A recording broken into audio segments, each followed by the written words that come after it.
বহু নাটকীয়তার পর অবশেষে অনুষ্ঠিত হচ্ছে বাংলাদেশ ক্রিকেট বোর্ড বিসিবির বহুল আলোচিত পরিচালনা পরিষদের নির্বাচন।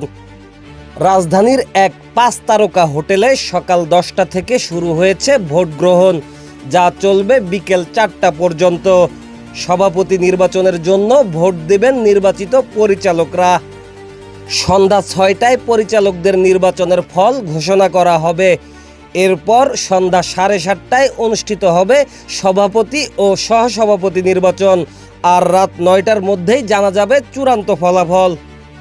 এবারের নির্বাচনে মোট ভোটার কাউন্সিলর 191 জন, তবে 48টি ক্লাব ভোট বর্জনের ঘোষণা দিয়েছে আগেই।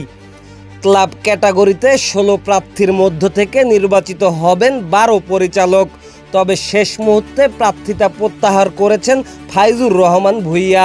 সরাসরি ভোট অনুষ্ঠিত হচ্ছে 98 কাউন্সিলরের মধ্যে।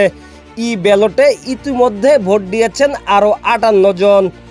বিনা প্রতিদ্বন্দ্বিতায় পরিচালক নির্বাচিত হয়েছেন ঢাকা, চট্টগ্রাম, খুলনা, বরিশাল ও সিলেট থেকে।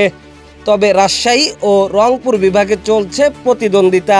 এদিকে বিসিবি সভাপতি পদে প্রতিদ্বন্দ্বিতা করছেন সাবেক অধিনায়ক আমিনুল ইসলাম বুলবুল। তিনি বলেছেন, আমাদের প্রধান লক্ষ্য ক্রিকেটের উন্নয়ন করা। আমি ঢাকা বিভাগ থেকে প্রতিদ্বন্দ্বিতা করছি। ঢাকায় 17টি জেলা আছে। আমি মনে করি আমাদের দেশের ক্রিকেট বোর্ডের নির্বাচন সেরা নির্বাচন। দিনের শেষে ঘোষণা করা হবে নতুন পরিচালনা পরিষদ, সভাপতি ও সহসভাপতির নাম। বিসিবি নির্বাচনের এই ভোটকে ঘিরে ক্রিকেট অঙ্গনে এখন টান টান উত্তেজনা।